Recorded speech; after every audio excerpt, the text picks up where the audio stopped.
I'm Tom Shelton, Executive Director of the Kentucky Association of School Superintendents. As an educator, I understand the pressures you face in your schoolhouse, and I know it's not easy. And yet, at our core are both legal and ethical commitments to serve our youth, which is what Senate Bill 119 is all about.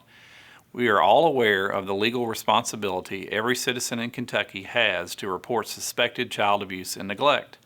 Senate Bill 119, which passed the Kentucky General Assembly in 2015, ensures that public school personnel in the Commonwealth can meet and exceed that ethical and legal responsibility by receiving important information about how to recognize child abuse and neglect.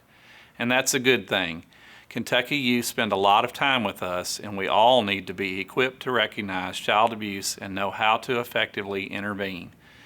Yes, I know your plate is filled with demands and responsibilities, but keeping every Kentucky public school student safe from abuse and neglect simply has to top our list of professional commitments to make a real difference for youth. I'm Dwayne Westmoreland, Director of Case Advocacy and Youth Engagement at Kentucky Youth Advocates. First, as a grandfather, I thank Kosair Charities for leading this community in the challenge to eradicate child abuse by 2023. Every day, Kosair Charities is there when it comes to kids. The key to eliminating child abuse takes the commitment and involvement of everyone. That includes preachers, pediatricians, educators, parents, nonprofit professionals, early childhood providers, and many others. That includes you, and it includes me. It is tempting and frankly a lot easier to think that fighting child abuse is someone else's job. As someone who's spent 3 decades as a public school educator, I know you have multiple pressures with high-stakes testing and lesson plans. I also know you take daily steps to protect the youth you teach, and we thank you for that. Part of that protection of Kentucky youth means making sure you know how to recognize and report suspected child abuse and neglect. So I am asking you to reach deep, think creatively, and place ending child abuse at the top of your professional commitments. Can there be any other truer way to honor our professional code of ethics?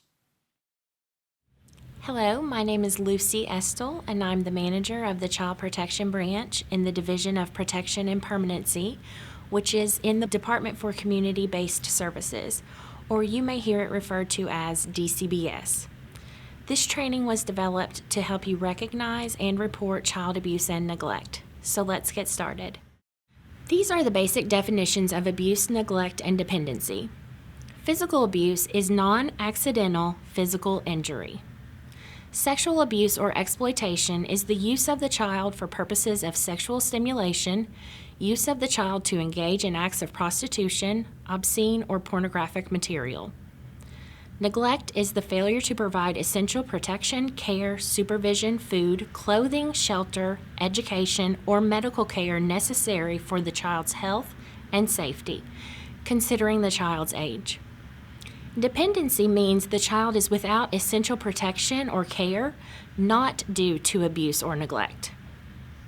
Human trafficking is when a child is subjected to engage in sexual acts or labor services in exchange for something of value, such as drugs, money, or shelter.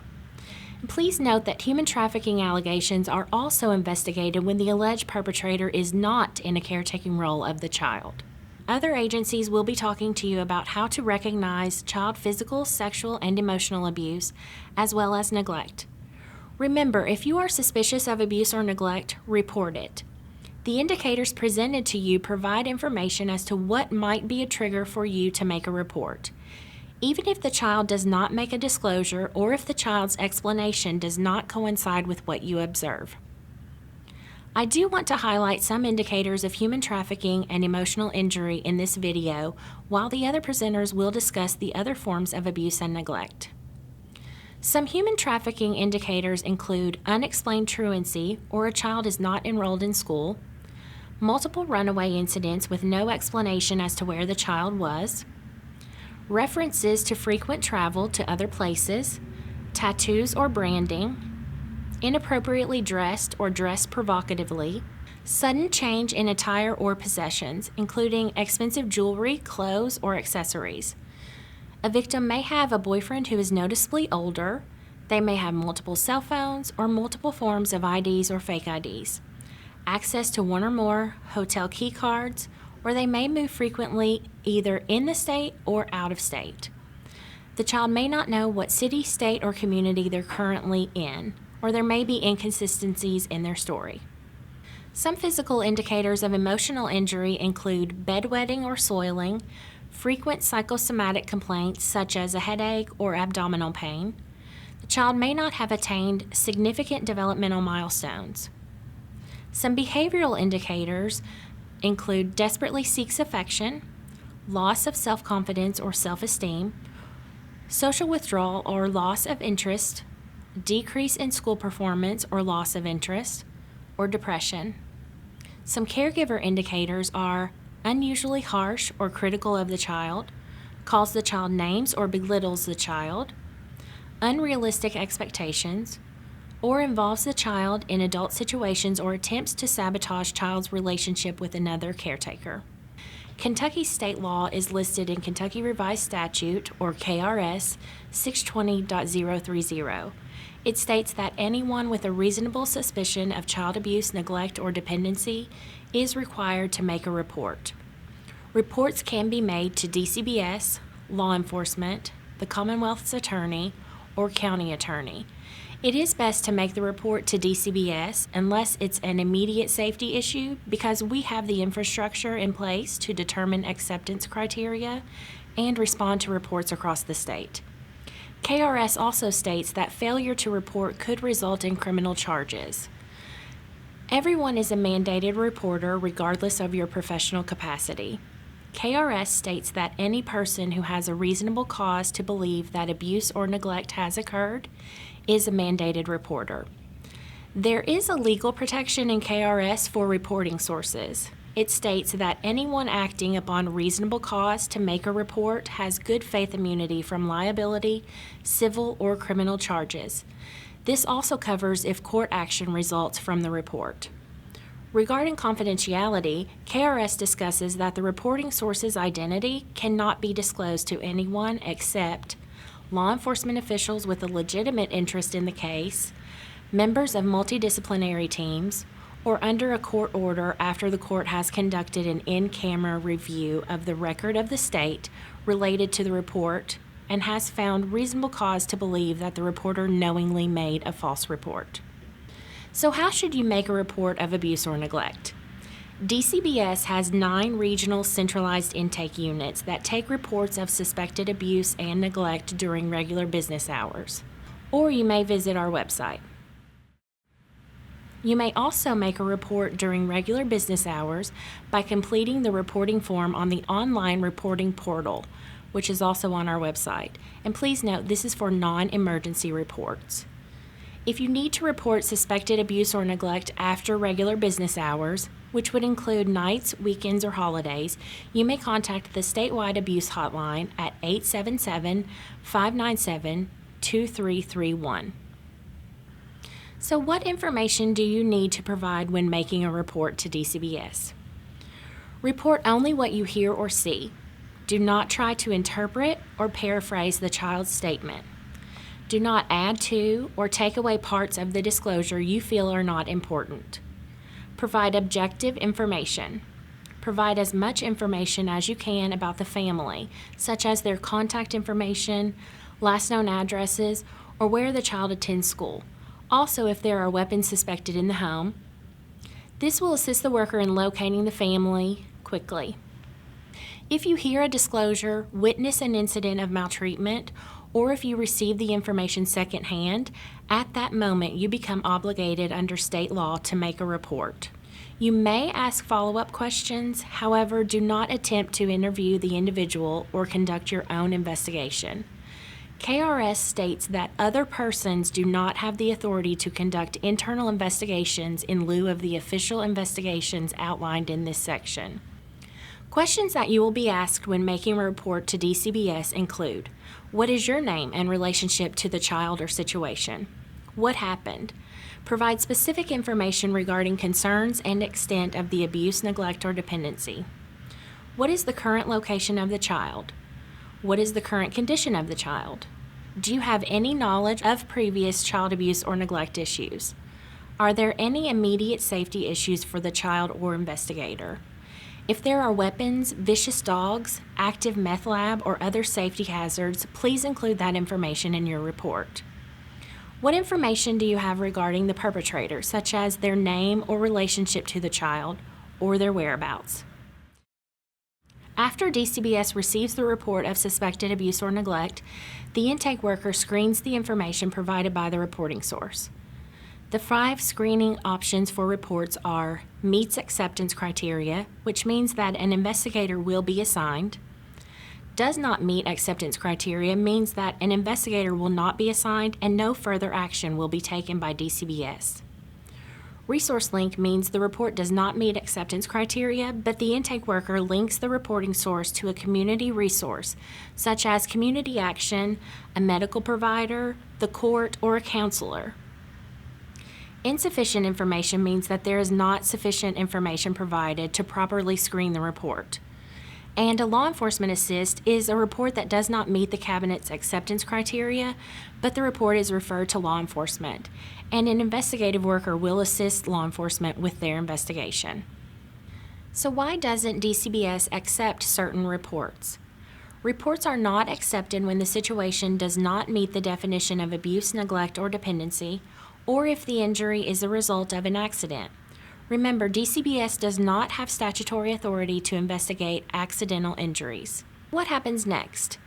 If a report is accepted for investigation, social workers have a required time frame stated in Kentucky Administrative Regulation in which they have to make face-to-face contact with the victim. If the report alleges imminent safety risks, such as sexual abuse, human trafficking, or serious physical abuse or neglect, the initiation time frame is 1 hour. If the report alleges non-imminent risk, physical abuse, or neglect, the initiation time frame is 24 hours. Or if the report alleges a low-risk incident, the worker has 48 hours to initiate the report. These timeframes do include weekends and holidays. DCBS does have a policy regarding notification to school staff. Workers are required to conduct face-to-face interviews with school personnel within 2 working days when school is in session and the child is of school age. And workers are also required to notify the school within 2 working days of the conclusion of the agency's work with the family if school is in session. It is possible that you could be called to court as a witness based on your observation of the incident or the family. The takeaway from the training is that everyone is a mandated reporter. Remember, if you are suspicious of abuse or neglect, report it.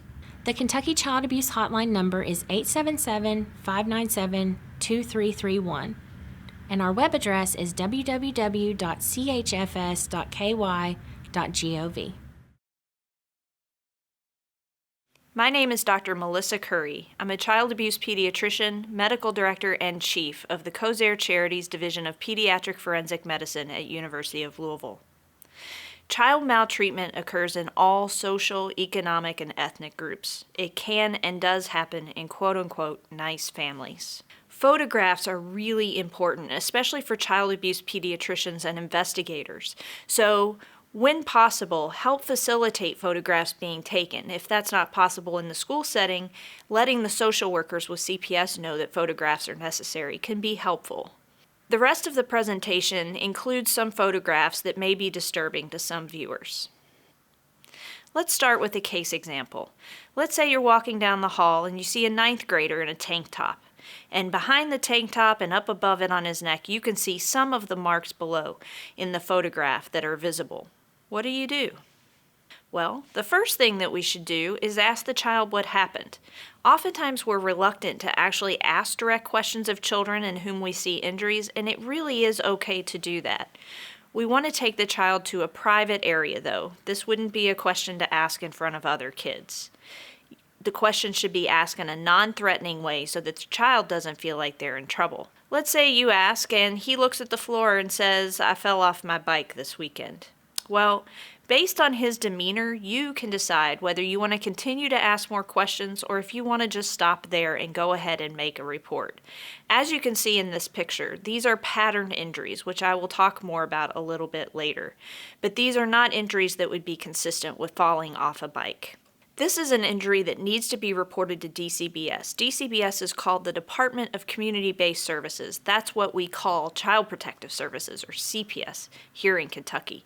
For the rest of the presentation, I'll be referring to that state organization as CPS. These are pictures of loop marks. Loop marks are the injury that's left behind anytime a child is struck violently with a thin, flexible object that can conform to the contours of the body. This can include belts, cords, extension cords, wire coat hangers, basically anything that can conform to those curves. So you can see multiple examples of loop marks here on the screen. On the far left, you can see multiple loop marks on the arm of a child. You can see that that would be an area of the body that would be visible to educators in a school setting. Often the question arises about physical punishment and spanking. We know that physical punishment is indeed legal in the United States, so at what point does it become child abuse? Well, essentially, it boils down to whether or not injury occurs. We are allowed to physically discipline children, but we are not allowed to leave injury as a result. So if we are seeing bruises or any other kind of injury as a result of physical punishment, that needs to be reported to Child Protective Services.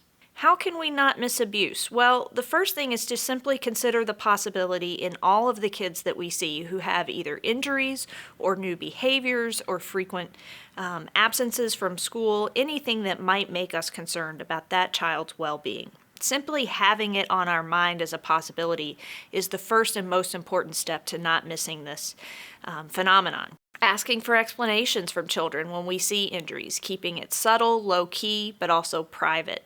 Photographs are really important, especially for child abuse pediatricians and investigators. So, when possible, help facilitate photographs being taken. If that's not possible in the school setting, letting the social workers with CPS know that photographs are necessary can be helpful. And then finally, keeping written documentation of all interactions with children around questions regarding their injuries. This includes both the questions we ask of the children and the answers that they give us, as close to word for word as possible. It turns out that contusions are one of the most common and easily overlooked early warning signs of abuse. They're also one of the most easily recognizable if we learn to look for the right things. Basically, bruises or contusions are just bleeding beneath intact skin, and that can be caused by a number of different kinds of blunt force. That can be from a direct impact. It can also be by continuously applied pressure like squeezing or pinching. The 10-4 bruising rule was developed here in Louisville, Kentucky to help us know which kinds of bruises we need to have concerns about when it comes to child safety. TEN stands for torso, ears, and neck. Any bruising of the torso, ears, or neck in a young child is very concerning for abuse and needs to be reported. When it comes to older children, there's some variation in the rule, but essentially neck and ear bruising is still a very rare accidental finding in older students. The last part of the rule has to do with babies, and as we know, in our high school population, some of them have already become parents. So simply educating high school students that bruising in babies is never normal can go a long way to preventing child abuse escalation. Here are some photographs of bruises to the ear. This just is an example that many different parts of the ear can be affected. The bruises can be single or multiple, different sizes, different colors. Essentially, though, ear bruising is very, very rare from accidental injury and needs to be reported. Here are two examples of neck bruising. While these photographs are of younger children, neck bruising is one of the most common locations where we see inflicted bruising in older children. This often occurs in the course of a physical assault with attempted strangulation. Here's an example of a patterned injury in a younger child, although this is a pattern that we see in older children as well. This is a slap mark. This child was presented for medical care with the history that he had run into a wall, but in fact, these are the marks that are left behind when there is a violent impact with an open hand, and this diagram helps show how that happens. You see the bruises between the fingers, and that gives it the stripe-like appearance. And as I mentioned before, this is seen in older children as well. This is an injury that we can see in both young and old children, but it tends to be more in older children and can be associated with sexual assaults as well as physical assaults. These are called subconjunctival hemorrhages, and it's essentially bleeding right on top of the white part of the eye. And this comes with attempted strangulation or any time a child is unable to breathe properly. One myth that is commonly perpetuated in the media and in other places is this idea that bruises can be dated. It's really helpful to avoid any attempts to say whether a bruise is old or new when talking with investigators, because it turns out that we really don't have the scientific basis to make those statements. So if we're describing bruises to investigators or we're calling the CPS hotline, it's helpful to talk about the size of the bruises, their color, their location, their shape, but don't attempt to give an age for the bruise. There are a lot of contributors to child maltreatment. The most common of those include domestic violence in the family, a criminal history among adults in the home, and substance abuse. Untreated and undiagnosed mental illness is a very close fourth.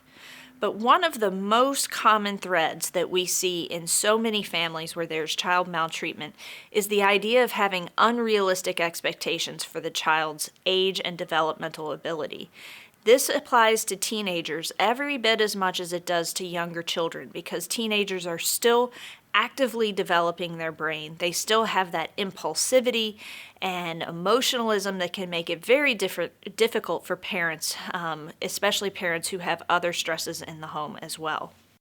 Things to look for in children as early warning signs of child maltreatment can include children who come to school with injuries, whether they seem to constantly be injured or they sometimes come to school with multiple injuries, especially if injuries are unexplained or if they involve the 10-4 region. Children or adolescents who wear long sleeves or turtlenecks, basically clothing that's inappropriate for the weather. This is often done to cover up injuries on the arms and on the neck. And of course, in addition to inflicted injury by a caregiver, this can also be an indicator of self-harm. It can be an indicator of human trafficking and or intimate partner violence. Those who are stealing food or falling asleep in class may have food insecurity or housing insecurity. They may not have a place to sleep regularly at home and may be living in chaotic home environments. So those can be indicators of neglect as well as truancy. And then also a fall in grades or behavior issues. Now, obviously, when these things come up, they can be an indicator of child maltreatment. They can also be an indicator of a coexisting mental illness, either on its own or coexisting with trauma. And one very common indicator for a higher risk situation is when we hear that a new adult has moved into the child's home. This may be a parent who has been recently paroled from prison. It may be a parent who has recently come back from overseas from serving in the military, or it may be a new boyfriend or girlfriend of one of the child's parents. These are high-risk situations and worth making note of. Other red flags can include if a child has a history of being drug-affected as an infant. This can affect, even as an adolescent, the bond with the parents and the caregivers. Knowing that an adolescent has siblings that don't live in the home. That may be for reasonable family reasons, but it may also be because Child Protective Services has had previous involvement with the family and has removed other children from the home. Those adolescents who have multiple addresses or who move frequently, who have new behaviors such as aggression toward themselves or toward others, or if they're newly withdrawn when they used to be outgoing, all can be concerning signs of a change or stressful situation at home.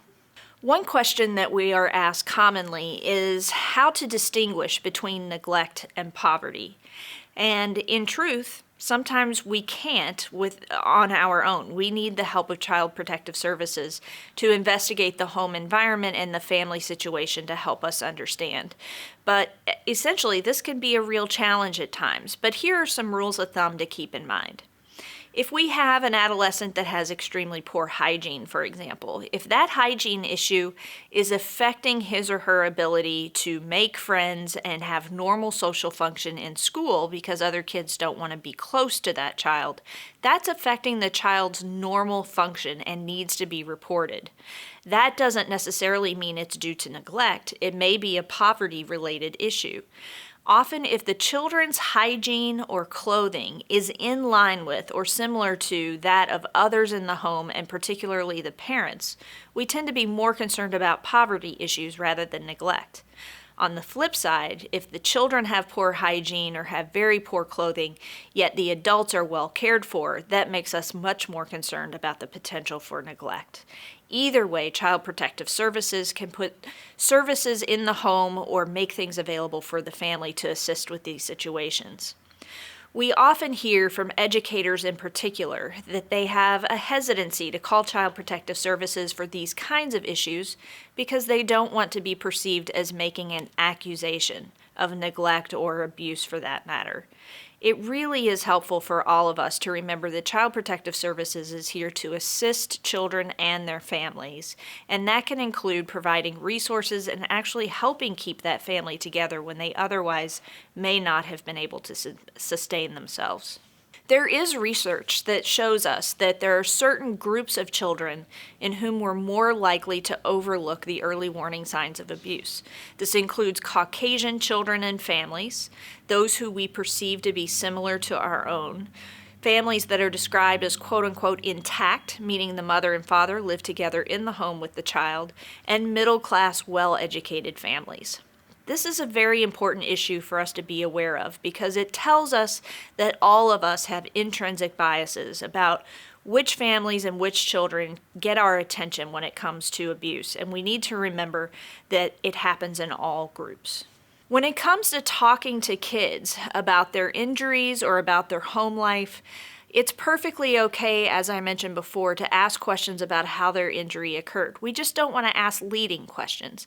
Leading questions are those questions that suggest that you want a particular answer. And I have some examples of safe, non-leading questions coming up. We also want to document the child's answers to those questions in addition to exactly how we asked it, so as close to word for word as possible. But here is probably one of the most important things we can do as educators. When talking with an adolescent about their home life or about injuries, simply letting them know that you care and that you are available for them should they decide at a later time that they have something they want to talk with you about can be a critical moment in a child's life. Research on resiliency in children who have experienced adverse childhood experiences shows that having an adult in their life who was constantly present and who would care made a big difference in those children being able to bounce back from their negative experiences. And that adult did not have to be the same person year after year. So it may have been a coach one year, a teacher the next year. So please know that your ability to help support a child who may be going through a rough time at home is very powerful just in letting them know that you care. Here are some examples of safe or non-leading questions. These are open-ended questions that don't give any suggestion about what kinds of answers you want to hear. Do you feel safe at home is one of my favorite ones. Kindness and rapport with adults, I think, can be a little bit difficult for many of us who work with children, especially if we have formed a bond with an individual child and we're worried that their adults are not doing what they need to do to keep the child safe.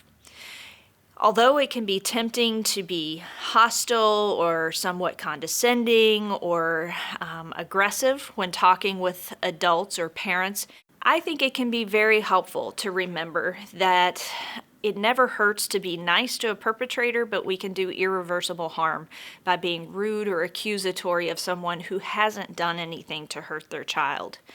Benign curiosity when we're talking with parents, simply seeking to understand where they're coming from and how the situation has come to be, can be helpful. Nothing is gained by being confrontational, accusatory, or judgmental. When it comes to reporting, here in the state of Kentucky, any person who has a reasonable suspicion that child maltreatment has occurred is required by law to make a report to Child Protective Services. The number to call is on your screen. When it comes to reporting, if we call the hotline, we're allowed to actually make a report anonymously. However, I would strongly encourage you to identify yourself both by name and as an educator calling from the child's school, because this brings with it a certain degree of credibility. When you call, they are going to want to know the child's name, address, where they can find the child, and then the specifics of why you're concerned. If you are concerned for the child's life, say so. Not all calls bring the same degree of concern, and it's important for the hotline to understand how concerned you are. Also, if you happen to be aware of younger siblings in the home that could potentially be at risk, that can be helpful to mention as well. Making the call to the hotline in a school setting sometimes poses an administrative dilemma. Oftentimes, the administrator in the school wants to be the one to make the call because they need to be in the loop and understand what is said. In the meantime, the teacher or some other staff member is the one with the first-hand information, who has either spoken directly to the child and or seen the injury themselves. The best solution to this is simply to have both the teacher and the administrator make the call together on speakerphone so that they're both contributing their part. It is absolutely critical for Child Protective Services to hear directly from the person who actually saw or heard the things that were causing the concern. Other things that you can do when making a call to the hotline is to ask the hotline to read back to you what they have recorded about your report. This will help ensure that they capture all the details that you have provided about why you're concerned about this child's safety. Write down the name of the hotline worker and also the intake ID, and then give them your contact info so that they can contact you after the investigation and ask follow-up questions. So take-home messages include that linear and other pattern bruising is very common and often overlooked in children and adolescents. Remember the 10-4 bruising rule. Although it was developed for younger children, it has components that are applicable to older children and adolescents as well. Remember that bruises can't be dated, but that photographs are very helpful in the medical assessment of child maltreatment. Be kind and respectful when speaking with families. Also, it's okay to speak directly to the child and ask open-ended questions. Just make sure to document clearly both what questions you asked and what the child answered. Anytime we're talking about adolescents, it's important to at least mention the phenomenon of human trafficking. This can affect both girls and boys, and the trafficker, also known as the pimp, is often identified by the adolescent as a romantic partner. So that is one reason that human trafficking is so challenging, is because the victim does not see himself or herself as a victim. And that can be very difficult in helping to identify this sort of exploitation. Truancy is very common in these adolescents, as are physical injuries, and those injuries may be inflicted both by the John or by the pimp. Either way, these children are at high risk of serious physical injuries and many times have been taken to emergency departments and other medical providers for care. The dynamic can be very challenging because it tends to be a complex combination of intimate partner violence and sexual exploitation. If you are concerned about trafficking in an adolescent, report to the CPS hotline. We have legislation in place here in Kentucky to help address it.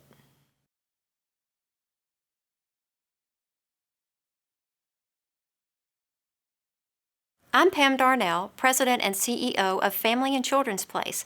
While not all children who exhibit these behaviors or traits have been sexually abused, there are some common behavioral indicators. Difficulty concentrating or staying on task, agitation and irritability are common. Lacking motivation and showing little or no emotion may also be signs of sexual abuse.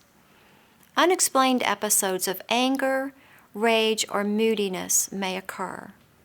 A child who has been sexually abused may make strong efforts to avoid or to be with a specific person without an obvious reason. Behaviors such as not wanting to change clothes in front of others or participate in physical activities may be other indicators of abuse. Being consistently dirty, lacking sufficient clothing, or begging for money or food may also be indicative of sexual abuse. Sudden changes in behavior may occur, such as becoming more withdrawn from normal or routine activities, being more aggressive toward family, friends, pets or toys, or unexpected changes in school performance. The child may start coming to school or activities early, staying late, or not wanting to go home at all. Some youth experiencing sexual abuse assume more of a parental role with younger siblings, often as a protective measure. These youth may express feelings of hopelessness and depression or self-hatred. They may engage in self-mutilation, resulting from the teen shutting down all their feelings, often leading to a sense of living death. Self-mutilation is a way of coping that enables some teens to manage the trauma of abuse. Some teens actually attempt suicide. Some teens experience nightmares and sleep disturbances, as nighttime is often associated with the occurrence of abuse. Panic attacks, unexplained health problems, regression to childlike behavior, and nightmares may be indicators as well. Other signs of sexual abuse are excessive masturbation and aggression, and preoccupation with the sexual organs, either physically or mentally. Youth who have been sexually abused may appear somewhat inappropriate in their attitudes towards sex and may be promiscuous, even displaying seductive behavior. They may flaunt themselves while simultaneously feeling a profound sense of disgust for their own sexuality. The natural development of sexual needs and self-insight to understand these needs are often stunted in youth who have been sexually abused. These teens may be unable to respond appropriately to their own developing sexuality. The teenager may make inappropriate advances to others, yet be unable to relax and feel safe with their own loved ones who are protective and safe. Even if the abuse has ended, the teenager may relive the trauma as if it were happening here and now. They may be withdrawn and aggressive, often resulting in fractured relationships and an inability to form trust. Abused teens may feel a misplaced sense of loyalty to their abuser, who assures them that the abusive acts are their special secret. Ambivalence is one of the most subtle signs of sexual abuse. The teenager may feel both repulsed and sexually aroused, often resulting in intense feelings of guilt and shame. These youth may develop substance abuse problems, have eating disorders, or run away from home. Physical indicators may include unexplained injuries, pain when toileting, and trouble walking or sitting. Pain, itching, bleeding or bruising in or around the genitals, or a sexually transmitted disease or pregnancy, especially under the age of 14, are all red flags. Sometimes a parent's demeanor or behavior sends red flags about child abuse. Warning signs include parents or caregivers who do not provide adequate adult supervision or who are emotionally absent. These parents or caregivers often isolate the child from others, including peers. They may show little concern for the child, seem unable to recognize physical or emotional distress in the child, and may offer conflicting or unconvincing explanations for a child's injuries. If staff or teachers see these adult behaviors, they would want to consider if they have observed any of the other indicators already mentioned. If several indicators, along with these parent or caregiver behaviors, have been observed, the staff would want to consider calling Child Protective Services. If a child discloses abuse, it is critical for you to stay calm, listen carefully, and be a source of safety and support. Manage your own emotions and do not overreact or underreact. Be aware of what your tone of voice, body posture, and expressions may be communicating. The child needs you to be the adult, to be in control, and to provide safety. How you respond will influence what the child chooses to tell other people about the situation. Allow the child to share at his or her own pace. using his or her own language. Do not press the child for details. Do not make remarks that question the child's experience or even confirm the experience. Just let the story unfold. Use your own experience to help you understand what the child may be feeling, such as fear, hopelessness, shame, or guilt. It is okay to ask feeling-oriented questions that allow the child to share their experience safely without asking specific questions about details. You may make supportive comments such as, "I'm sorry that happened to you. I understand what you were saying. That must have been difficult for you. I can understand how you might have felt afraid or confused or angry. How did you feel? How do you feel now? You sound like you feel angry, sad, confused, or scared. You look angry, sad, or confused." It's okay to feel angry, sad, or confused. Assure the child that their feelings are okay. Most importantly, assure the child this is not their fault. Thank the child for telling you and reassure him or her of your support. Do not promise to keep something just between you and the child.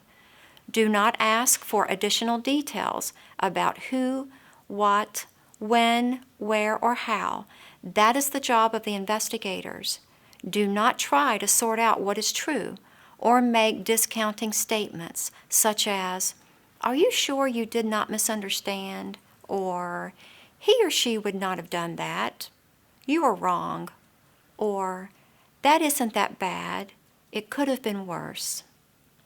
Your job is simply to listen to the child. Call in the report immediately, document your actions, and follow the policies and procedures of your school. Thanks for watching. For additional resources and information on how to be a face that ends child abuse, visit www.faceatabuse.org.